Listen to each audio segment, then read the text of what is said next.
Hello everyone. Bharat में भाषाई विविधता है, जातिगत विविधता है, भौगोलिक विविधता है, रीति रिवाज और सांस्कृतिक विविधता भी विद्यमान है।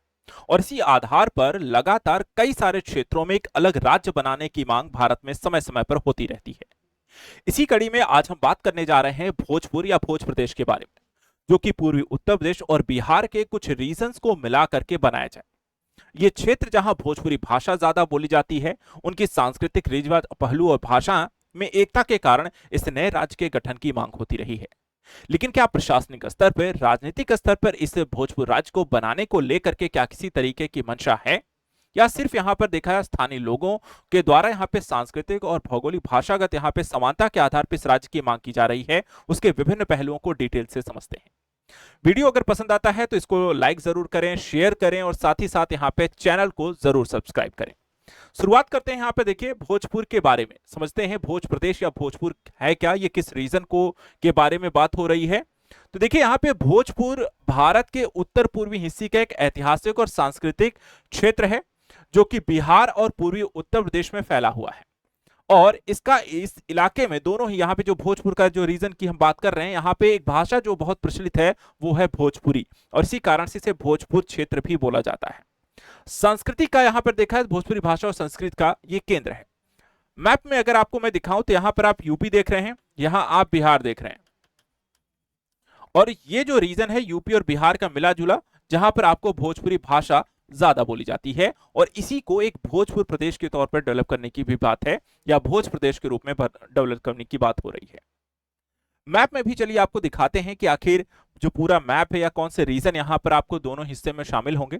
तो यूपी को आप यहां पर देख रहे हैं और इस साइड यहां पर आप बिहार को देख रहे हैं, और ये दोनों का एक कॉमन ग्राउंड है। यहां पर आप देख सकते हैं दोनों के राज्यों की एक बॉर्डर सीमा है, और ये जो रेड एरिया है जो यूपी का है, और ये बिहार का एरिया है जो कि यहाँ पर इसमें जिले इसमें शामिल होंगे। कौन कौन से हैं तो इस रीजन में अगर आप देखें तो जिलों के नाम भी यहाँ पे शामिल हैं, जिसमें महाराजगंज, कुशीनगर, गोरखपुर, देवरिया, मऊ, आजमगढ़, बलिया, गाजीपुर, वाराणसी, चंदौली जैसे रीजन आपको शामिल हैं यूपी के। तो वहीं आपको बिहार से वेस्ट चंपारण, ईस्ट चंपारण, गोपालगंज, सिवान, सारण, बक्सर, भोजपुर, रोहतास, कैमूर वाले रीजन आपको शामिल हैं। यानी कि आप देख सकते हैं कि कुछ रीजन जो है पूर्वी उत्तर प्रदेश के हैं, कुछ बिहार के हैं, और इन दोनों को मिला करके इस भोजपुर प्रदेश या भोज प्रदेश बनाने की मांग हो रही है। तो भौगोलिक जो स्थिति है वो तो क्लियर है कि यहाँ भोजपुरी भाषा ज्यादा बोली जाती है, इसलिए भोजपुरी भाषा के बारे में, इसकी संस्कृति के बारे में, इसके इतिहास के बारे में आपको बताते हैं। देखिए भोजपुरी भाषा जो है भारत की सबसे समृद्ध लोक भाषाओं में से एक है, और भारत के बाहर भी यहां पर देखा जाए तो बोली जाती है। जैसे कि मॉरिशस हो गया, फिजी हो गए, सूरीनाम हो गए, त्रिनाद हो गए, ऐसे देशों में भी वर्तमान समय में भोजपुरी भाषा बोली जाती है।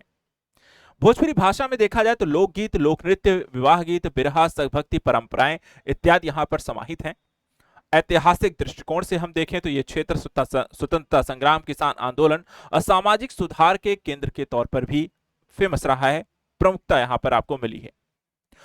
क्या भोजपुर प्रदेश को बनाने को लेकर राजनीतिक स्तर पे, प्रशासनिक स्तर पे काम हो रहा है, या इस क्षेत्र को एक प्रदेश के रूप में यहां पे स्थानीय लोगों के द्वारा डिमांड क्यों की जा रही है, उस मुद्दे को भी समझते हैं। सबसे पहले देखिए भोजपुर की राजनीतिक मांग जो भोजपुर राज्य बनाने की है, ये समय समय पर उठती रही है, ठीक है। और भोजपुरी भाषा के कारण भोजपुर या बोली राज्य बनाया जाए, इसके पीछे यहां पर कई तर्क दिए जाते हैं। पहला, क्यों बनाया जाना चाहिए? क्योंकि भाषाई और सांस्कृतिक पहचान में इस क्षेत्र में एकता है। तो भोजपुरी जो है अब तक देखा जाए संविधान की 8वीं अनुसूची में शामिल नहीं है, लेकिन इसको कम से कम 5 करोड़ लोग यहां पर आपको इसको मातृभाषा के रूप में इसका प्रयोग करते हैं। दूसरा, प्रशासनिक तौर पर देखा है तो यह क्षेत्र उपेक्षित है और क्षेत्रीय विकास संतुलन भी आपको दिखाई नहीं देता है। बिहार और उत्तर प्रदेश दोनों ही भोजपुर क्षेत्र में अपेक्षाकृत पिछड़ा हुआ है, समस्याओं का केंद्र है। राज्य सरकारों के द्वारा विकास के पहलुओं पर ज्यादा ध्यान नहीं दिया जाता है। इस क्षेत्र में औद्योगिकरण, स्वास्थ्य सेवाएं, उच्च शिक्षा संस्थानों की कमी है, जिसके कारण यहां से लोग, युवा खासकर, पलायन हो रहे हैं। इस कारण से भी एक प्रदेश के तौर पर बन जाने से इसको लाभ हो सकता है। राजनीतिक समर्थन क्या प्राप्त है? तो वर्तमान समय में देखा है तो अब तक कोई भी बड़ा राष्ट्रीय दल लेकिन इस मांग को समर्थन नहीं देता है।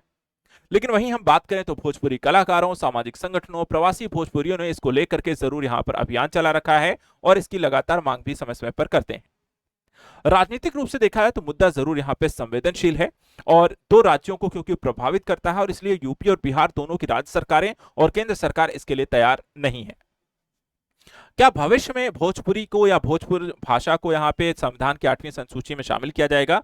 तो मान लेते हैं यदि भोजपुरी को अष्टम अनुसूची में शामिल किया गया तो ये आंदोलन फिर से एक बार जरूर सक्रिय हो सकता है कि जब संवैधानिक तौर पर भाषा को एक मान्यता दी गई है तो उस क्षेत्र में बोले जाने की स्थिति के आधार पर क्या उसका यहाँ पर एक राज्य को बनाने की मांग को यहाँ पे प्राथमिकता नहीं मिलनी चाहिए? क्षेत्रीय असंतोष और पलायन जैसी समस्याओं से निपटने के लिए शासन को विशेष यहाँ पर नीतियां बनानी पड़ सकती हैं। लेकिन बात करें कि भाषागत रीति रिवाज भौगोलिक विविधता के आधार पर ही अगर देशों को बांटने लग जाए तो भारत के एक दो राज्य नहीं बल्कि यहाँ पर 50 राज्य या 100 राज्य या 75 राज्य भी हो सकते हैं। और इसी के लिए मैं यहाँ पर जो भारत में राज्यों की मांगों के बारे में लगातार डिस्कस कर रहा हूं कि चीजों को समझते हैं कि आखिर इन क्षेत्रों में क्या स्थिति है। आज के करंट न्यूज एनालिसिस में इतना ही। आप ऐसे ही लगातार वीडियो देखने के लिए आप मुझे यहाँ पर सब्सक्राइब करके रखें। आज के लिए इतना ही। Thank you so much and good luck.